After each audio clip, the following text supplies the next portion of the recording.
Raining in light, excuses.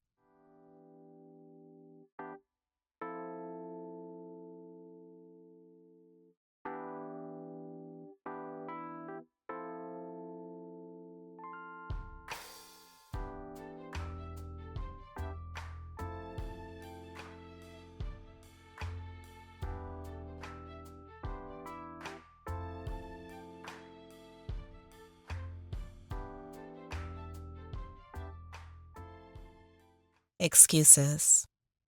We can no longer give them for not trying our best.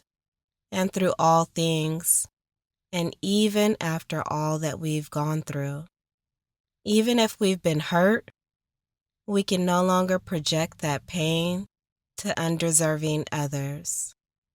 Far too many people are believing the saying that hurt people hurt people. We've said a while ago that hurt people help people, and because we don't want others to suffer in the way that we have, or go through any hardship that could be prevented, and with our hand of empowerment or guidance, know that if we're all doing well, everyone benefits. Certain physical ailments we can't always help. The same is true for certain mental ailments. We can help one another in all ways spiritually, and by simply keeping our spirit healthy. This will require moments away from the ordinary and into the extraordinary. Our intentional breathing. Deep breaths in, slow breaths out. Here, there will be no excuses for allowing ourselves to not grow and to not become better in this moment and into the next. Each breath in and each breath out reminds us that we are human and that we have human needs. Each breath in and each breath out also reminds us that we are naturally spiritual beings. Excuses can sometimes be made, and in an effort for us to not accept responsibility for our own actions or our lack of action when it's needed. Excuses can sometimes be made to avoid any unwanted aftermath. Deep breaths in, slow breaths out. Excuses allow us an opportunity to defend and justify. It also allows for an explanation, and as long as we are able to back up the excuse, correct the action, improve upon the situation, and not lie, they are not too problematic in this way. Deep breaths in, slow breaths out. Excuses become problematic when they become our main go-to or are a lie. In this way, they become harmful to our mind, our body, and our spirit. Rather than us being able to move forward, we are pulled back and possibly even down. And not just by excuses that are lies, sometimes just by excuses altogether. The excuses that we want to avoid are the ones that show that we don't care. And through the excuse, we convince ourselves that we do not need to care about whatever it was. We want to avoid the passive excuse as if everything is beyond our control, or that things are happening without any of our doing or involvement. We want to avoid the genetic excuse and that we can't change or choose to evolve or grow, and because we were born this way. We want to avoid the victim excuse and that nothing at all is ever our fault, and that we cannot help ourselves, and everything is being done to us. We want to avoid the everyone else excuse, and when we attempt to justify our words or actions because everyone else is using them or doing it.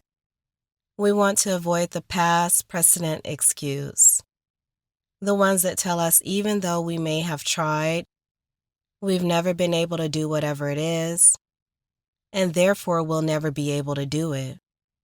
We want to avoid the how things are excuse, and we'll never be able to overcome it because our people have not, or we've never learned how to do this or that, so we won't ever allow ourselves to learn. We want to avoid the done enough excuse, or that we cannot continue We cannot push on, we cannot prevail or persevere, and because we've reached what we believe is our limit. And even though we can see more room and more space for growth, this is the excuse when we stop, and because we refuse to expect more of and from ourselves. Excuses in this way serve as a protective factor and somewhere deep down and perhaps in our unconsciousness. We want to avoid anxiety, shame, or embarrassment. Sometimes, and even when something is natural, there's psychology behind it. Psychology is simply the study of the mind and its effect on our behavior. Excuses have an effect on our behavior. Excuses are sometimes a waste of energy, and because that energy could go towards the task that we're trying to get away from anyways. Sometimes we replay an excuse over and over in our head and before we actually use it. Here, the excuses become a waste of our time that could again be spent on that very task. There's a saying that could be applied right here. Be stronger than our excuses. We can overcome barriers and hurdles if we only try our best and apply our best efforts. We can reach our goals when we let go of the excuses.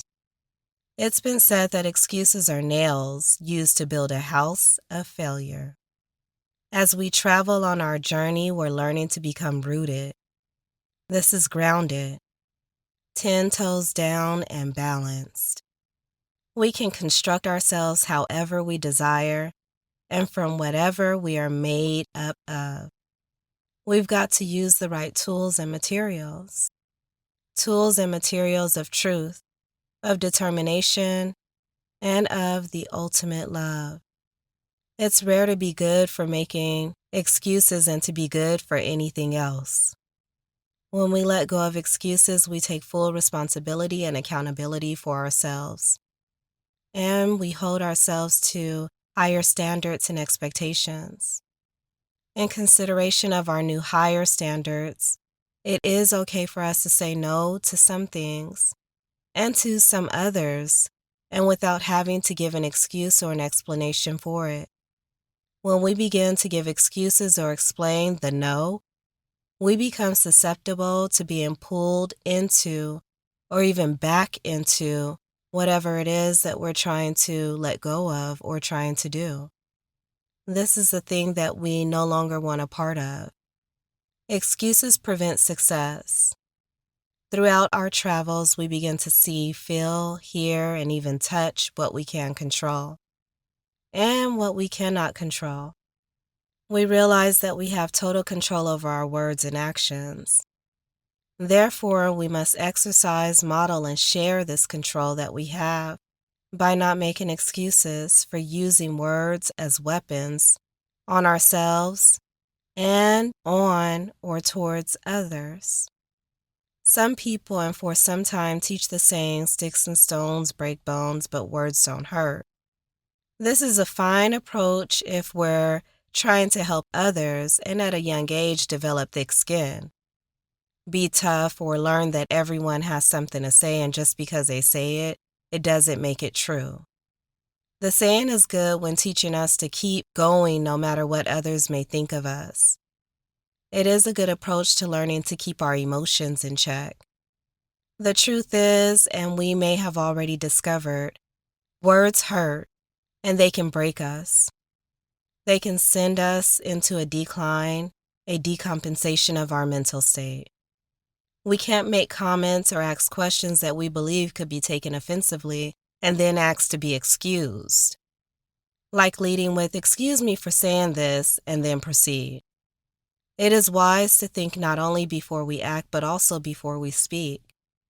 In this regard, we are no longer excusing away our bad behavior or even the bad behavior of others, and especially when it hurts people. Excuses become negative when we place blame on other people or other things and for our own actions, our own words, and when we know better.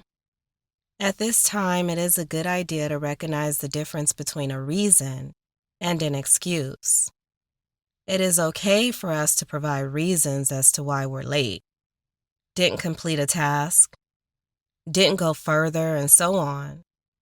We want to do our best not to excuse any of it away. Being stuck in traffic is a valid reason, and even if not accepted, and as long as we did our part, like waking up and leaving on time so that we don't arrive late.